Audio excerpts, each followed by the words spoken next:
Bonjour à tous. Alors aujourd'hui, on va parler d'un sujet phare sur cette chaîne, être haut potentiel. Alors on pourrait penser que c'est la recette du bonheur, mais en réalité, c'est un peu plus compliqué que ça.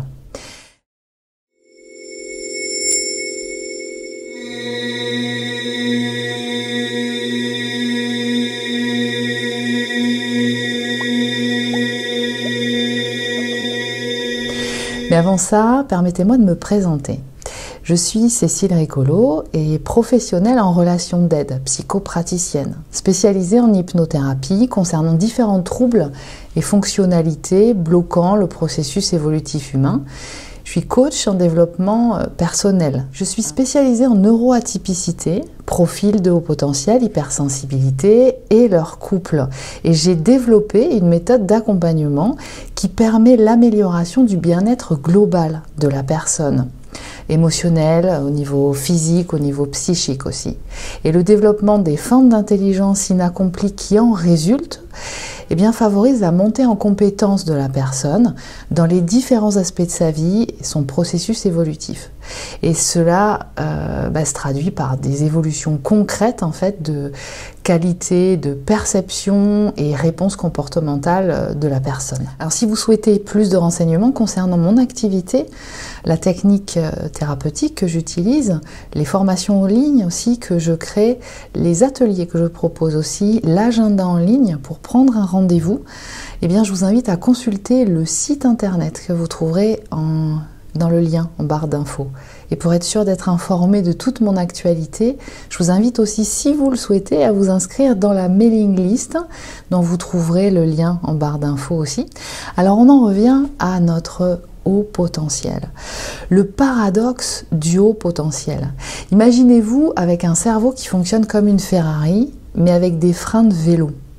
C'est un peu ça, être haut potentiel, vous le savez certainement. En tout cas, peut-être que vous l'apprenez. Et d'un côté, vous avez cette intelligence exceptionnelle et cette capacité à faire des liens à la vitesse de l'éclair, puisque une des caractéristiques du haut potentiel, c'est ça, une capacité à recevoir et à connecter les informations 2,5 à 3 fois plus vite qu'un cerveau normal. Mais de l'autre, vous pouvez vous retrouver face à des défis inattendus. Et les défis cachés, quels sont-ils ? Être haut potentiel, c'est pas qu'une question de QI élevé. C'est tout un package avec ses hauts et ses bas. Qu'on soit haut potentiel intellectuel ou haut potentiel émotionnel. Chacun va avoir un peu son lot de package. Des montagnes russes émotionnelles.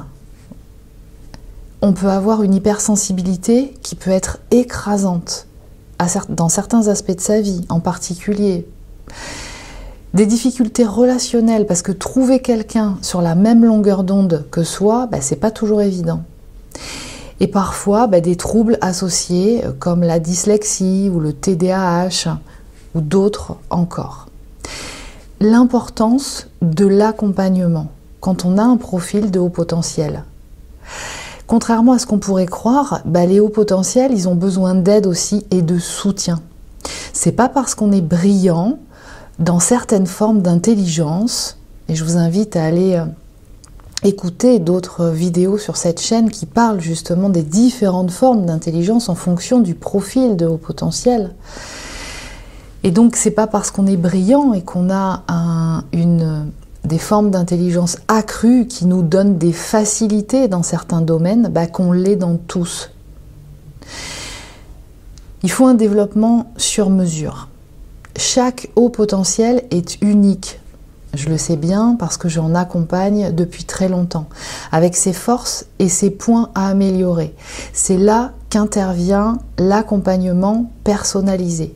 Alors pour les enfants, ça peut commencer par une éducation ou un apprentissage adapté à leur rythme et leurs besoins. En tant que parent, un enfant peut aussi aller consulter un professionnel qui va lui permettre de développer certains apprentissages, débloquer certaines choses, mais aussi auprès des parents à qui ils pourront expliquer comment leur enfant fonctionne, quelles sont les formes d'intelligence qui sont déployées chez lui, et ce que ça sous-entend derrière, et puis comment ensuite le solliciter dans ces formes d'intelligence pour qu'elles se développent, quelles pratiques mettre en place, des habitudes à mettre en place aussi.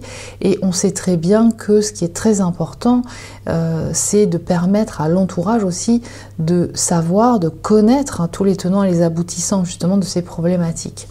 Donc ça peut passer par là. Et puis pour les adultes, eh ben, le coaching, ça peut être un vrai tremplin. L'objectif, quel est-il? De transformer cette différence en force, apprendre à gérer cette sensibilité exacerbée, et même les HPI sont très sensibles, et trouver sa place dans un monde qui peut sembler décalé, mais qui vous attend, qui a besoin de vous. Alors, j'en sais quelque chose parce que j'ai moi-même été diagnostiquée haut potentiel dans un profil, et puis j'ai accompagné depuis 21 ans 2 enfants que j'ai et qui ont 2 profils de haut potentiel différents. Donc ce qui m'a permis vraiment d'une part de rentrer dans la découverte de cet aspect-là, des caractéristiques de ce profil, d'en connaître et d'en développer vraiment la connaissance des différents profils qu'on peut voir apparaître, et puis la connaissance effectivement des troubles qui y sont associés. Et la bonne nouvelle, c'est que de par mon métier que j'exerce depuis plusieurs années maintenant, eh bien j'accompagne ces personnes aussi, issues en même temps de la connaissance que je peux en avoir moi-même. Et ce que j'ai remarqué, et ce que j'identifie, que je n'ai pas vu souvent développé bien dans cette littérature en fait de surdouance, de haut potentiel, c'est que c'est pas tout d'être un haut potentiel, quelles que soient les formes d'intelligence déployées, il y a souvent la nécessité de développer quelque chose en plus, c'est-à-dire il y a des formes d'intelligence qui sont encore inaccomplies et qui ont besoin de l'être. Et au fur et à mesure que ce déploiement, de ce développement de formes d'intelligence peut être fait, et je l'exerce au moyen de l'hypnose, qui est un outil avec une technique que j'ai développée moi-même au travers des nombreuses années d'accompagnement avec ces personnes, où j'ai pu observer des résultats probants quant à l'amélioration en fait des compétences et des formes d'intelligence justement qui manquaient à certaines de ces personnes au regard quand même d'une acuité de forme d'intelligence, quelquefois dont elles n'imaginaient même pas qu'elles puissent être les distinguer en fait d'autres personnes. Et c'est ce qui est important en fait chez un haut potentiel, qui est quelque chose qui vienne s'équilibrer entre ces formes d'intelligence qui vont être accrues, très rapidement, très tôt, depuis l'enfance, mais qui demandent à être équilibrées avec celles qui ne le sont pas. Ce qui va vraiment répondre aux grandes problématiques et aux symptômes, notamment qui peuvent être identifiés dans le DSM-5, de troubles, notamment, et c'est pas le seul, le TDAH, avec ou sans H, mais bien d'autres troubles encore, vont pouvoir vraiment s'améliorer. Alors, quelles sont les clés du bien-être pour un haut potentiel? C'est se connaître, comprendre son fonctionnement. Et ça commence très tôt, dès l'enfance. C'est la base pour s'épanouir. Qui je suis? Quelles sont mes formes d'intelligence déployées, accrues? Savoir que les autres ne les ont pas forcément. Et donc ça me permet de comprendre leur attitude, leur comportement quand je suis en relation avec eux, par exemple. Ensuite, deuxième clé, c'est s'entourer. Trouver des personnes qui vous comprennent, c'est vital. Un accompagnement avec une personne qui connaît vos caractéristiques, comment vous fonctionnez, qui sait et qui connaît la dynamique justement du haut potentiel, de l'hypersensibilité, de la surdouance. C'est vital. Savoir aussi reconnaître, et en général c'est assez intuitif, les autres profils, les autres personnes de profil de haut potentiel, et en général dans les personnes et avec les personnes avec lesquelles on s'entend le mieux, on passe du temps, ou en tout cas on se sent bien à passer du temps avec, j'ai envie de dire avec le cœur, bien ont souvent un profil de haut potentiel. C'est pas une obligation, mais c'est souvent le cas. En tout cas, être entouré de personnes qui nous connaissent, qui nous apprécient pour ce qui on est, pour ce que l'on est, et à qui on peut aussi exprimer justement cette particularité, cette distinction, on va dire, hein, sans présumer d'être supérieur aux autres. Bien entendu, il ne s'agit pas de ça. Troisième clé du bien-être pour un haut potentiel, c'est se challenger. Un haut potentiel a besoin de se challenger, et ça dès l'enfance. C'est pour ça que ce sont des enfants qui demandent beaucoup, qui sollicitent beaucoup, et d'ailleurs les parents peuvent ressentir beaucoup de fatigue au contact d'un haut potentiel.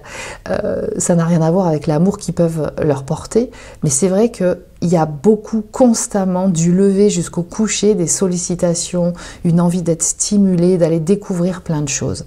Et ça dure encore dans la vie adulte. Donc se challenger, ça va être quelque chose qui va être très important et qui va durer constamment. D'où aussi l'importance de l'accompagnement pour passer des étapes, pour développer aussi des formes d'intelligence qui demandent encore à être accomplies.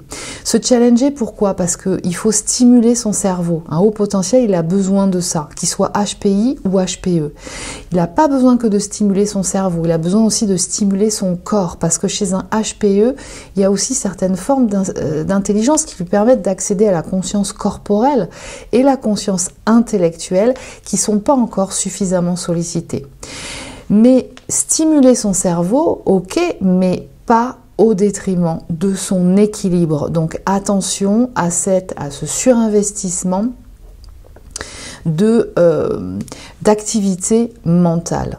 Ceci dit, il y a différentes façons de générer de l'activité mentale, mais on y reviendra à un autre moment. Et puis la quatrième clé, eh bien, c'est prendre soin de soi. Ça veut dire quoi, prendre soin de soi? C'est gérer son stress et ses émotions. Et ça, c'est un vrai sport de haut niveau pour un haut potentiel. Alors en conclusion, être haut potentiel, c'est comme avoir un super pouvoir.